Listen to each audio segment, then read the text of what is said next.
2005. I'll never forget it. It was the year when Capcom finally unleashed Resident Evil 4 on an eager GameCube audience. Soon after, the news was out to the whole world, revealing that it was one of the best games ever made. And thus, here we are today. Resident Evil 4 has been released again. This is John from Digital Foundry, and today we're going to check out the latest port of the game, this time on Xbox One and PlayStation 4. It's a game with a rich history that's been ported kind of all over the place with mixed results.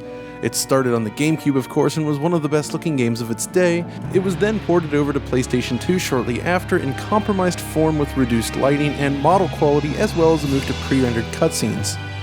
The PS2 version then served as a base for the first PC port, which was pretty lousy, even with mods. Capcom then ported the game over to the Wii with both motion controls and GameCube controller support, in addition to the original GameCube visual effects fully intact. This was the definitive version for years. From there, it was followed up with the terrible mobile version of the game, which, well, looks like this. Then in 2011, Capcom released ports on PlayStation 3 and Xbox 360. These ports were also based on the GameCube version and were mostly very competent. Next, in 2014, Capcom then decided to release Resident Evil 4 Ultimate HD Edition for the PC with enhanced textures and all of the GameCube visuals intact. It is this version that finds its way over to the PS4 and Xbox One in 2016.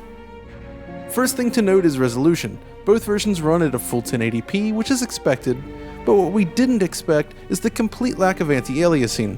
We're looking at a raw 1080p here with no edge smoothing to speak of. This is made worse by the fact that Resident Evil 4 does not make use of mip maps at all. The result here is pretty severe shimmering throughout the game, something which can be overcome in the PC version, resulting in a much cleaner experience. It's also a nice step up from the 720p last generation versions of the game, as you can see here. When actually comparing the PS4 and Xbox One versions then, it's clear that they are 100% identical in terms of visual makeup. You'd be hard-pressed to tell a difference at all without the controller prompts. Unfortunately, neither version includes the original GameCube textures as an option, which were available in the PC version. The HD textures look pretty good overall, but I kinda prefer the originals, and it would be nice to see the option here. Just to keep things fresh, here's how the new console version stacks up against the PC release with texture mods installed. This is the Resident Evil 4 HD project, and it is the work of two talented modders which have taken great care to recreate new textures that remain true to the original experience while presenting assets at a much higher resolution. It's an interesting project that provides much sharper surface detail across the game than Capcom's own HD textures, and it highlights the beauty of the PC version. You can choose to play with the original GameCube textures, Capcom's own HD textures, or even higher quality textures like the ones in this mod. Neat. Then there is a matter of performance. Each of these new ports runs at 60 frames per second, and based on my testing of the first several chapters, performance is not an issue here at all. You're looking at a 100% locked 60 frames per second. In comparison, the Wii and GameCube versions both run at 30 frames per second with minor frame pacing issues.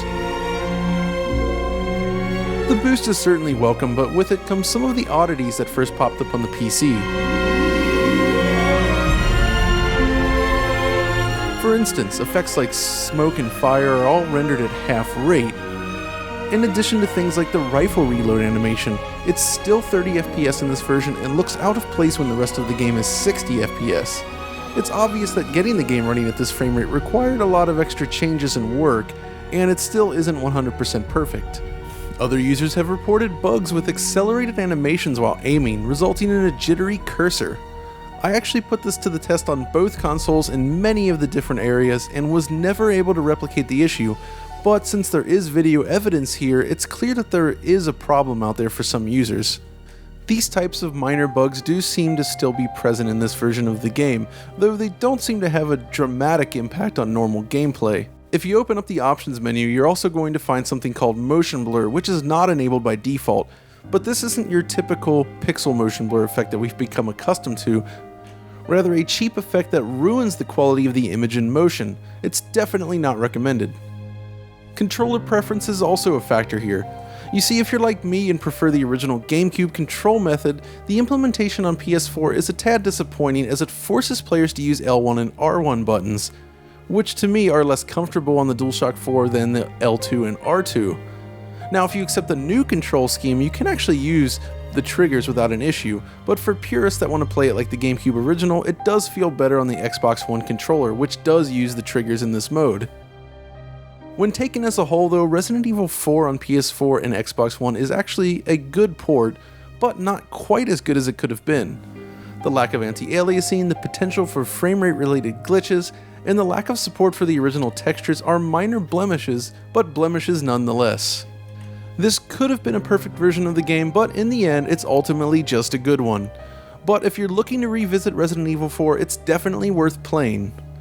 Myself, I actually still have a fondness for the GameCube original, and using homebrew software on a modded Wii console, it's actually possible to force the game into an ultra-wide mode. You still get black borders on the top and bottom of the screen, but the field of view is expanded on the left and right. There's still something about the lighting and general look of the game that I prefer here, plus the GameCube analog stick is still so good. Whichever way you choose to play the game though, it's still a masterpiece even in 2016. That's all for now though. If you enjoyed this video, be sure to like and subscribe, and until next time, this is John, signing off. Biohazard. Biohazard. Biohazard. Biohazard.